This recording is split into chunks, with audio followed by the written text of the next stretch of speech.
O ex-secretário de Comunicação do governo Jair Bolsonaro, Fábio Weingarten, e o advogado Eduardo Kuntz confirmaram em depoimento à PF que tiveram contatos com a filha adolescente do tenente-coronel Mauro Cid. Assunto, mais uma vez, repórter Janaína Camelo, sobre o que eles admitem ter conversado com ela. Janaína.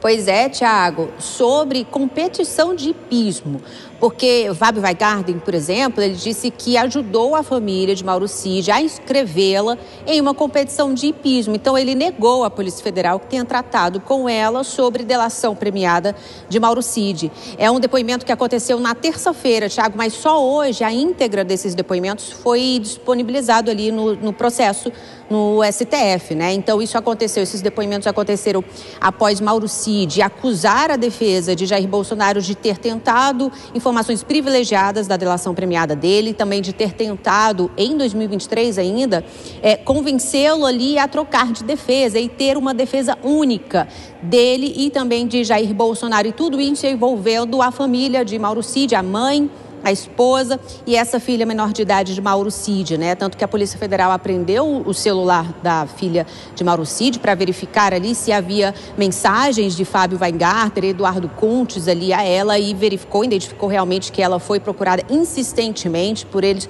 por mensagem ali de WhatsApp. A mãe e a esposa de Mauro Cid também informaram à Polícia Federal que elas também foram abordadas pelos dois advogados, também por Eduardo e por Paulo Cunha Bueno, que é um dos advogados de Jair Bolsonaro. Isso, inclusive, em um evento na Hípica de São Paulo, a mãe de Mauro Cid, ela conta que em um evento na Hípica de São Paulo ela foi abordada por Paulo Cunha Bueno e também por Eduardo Kuntz ali, propondo que eles trocassem de advogados, isso pouco antes de Mauro Cid firmar o acordo de delação premiada com a Procuradoria-Geral da República. A gente tem um trechinho para mostrar na tela, Thiago, do que Fábio Weingarten disse à Polícia Federal nesse depoimento que aconteceu na última terça-feira com relação a essas mensagens que a PF descobriu entre ele e a filha menor de idade de Mauro Cid. E aí, nesse trecho do depoimento, diz ali que ele foi perguntado pela autoridade ali policial se ele manteve contato por telefone com a filha menor de idade de Mauro Cid, isso em agosto de 2023. Ele respondeu que acredita que pode ter tido contato por mensagens,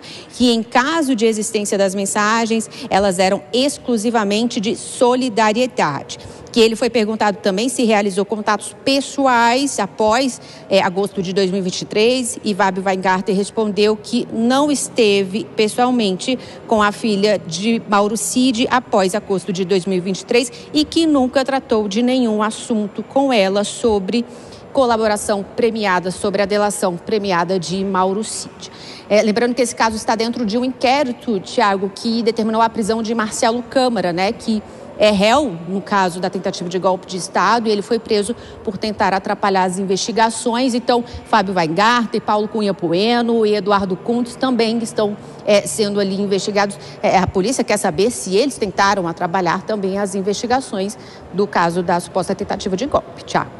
É isso, as investigações da Polícia Federal e toda a consequência em relação a essa análise pelo Supremo com a Janaína Camelo. Até daqui a pouco, vou chamar o professor Acácio Miranda mais uma vez para que possa nos explicar efetivamente essas informações que vão saindo em relação ao depoimento APF, o que isso pode, de um lado, complicar ainda mais o ex-ministro Weingarten, também o ex-ajudante de ordens do ex-presidente Jair Bolsonaro e, de uma certa maneira, pode complicar as pessoas que estão envolvidas nessa investigação. Acácio.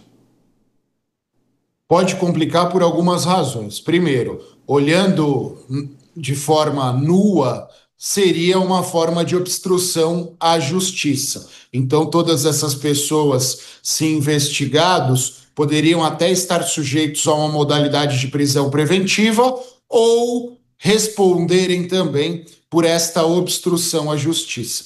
No caso dos advogados, o Weingarten incluído aí, há uma peculiaridade porque é uma linha tênue entre a atuação do advogado com observância ao direito de defesa e eventuais irregularidades praticadas pelo advogado ou por qualquer outra pessoa. E é nesta linha tênue que perdura essa discussão. Agiram como defensores ou não agiram como defensores? Mas há uma peculiaridade que já foi mencionada por nós ao longo dessa semana, mas vale reiterar, que a postura do Cid, do Mauro Cid e dos seus familiares também pode ser determinante para isso.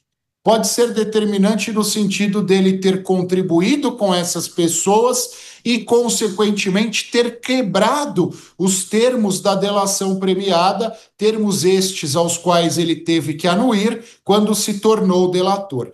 E se quebrada esta delação, se anulada esta delação, é importante nós observarmos que o processo no Supremo Tribunal Federal está muito alicerçado nos termos dessa delação. Significa que o Supremo tem um abacaxi no colo no seguinte sentido: se há irregularidade, eu tenho que anular, afeto o meu próprio processo, ou apuro tudo isso, mas vou até um limite onde a delação em si não seja prejudicada e a estrutura do processo que eu estou julgando seja mantida. Por isso que a Polícia Federal está ouvindo com muita parcimônia, determinou a quebra do sigilo telemático de determinados aparelhos, mas essa perícia ainda não foi finalizada. Há algumas nuances aí que podem ser essenciais ao processo. E é neste ponto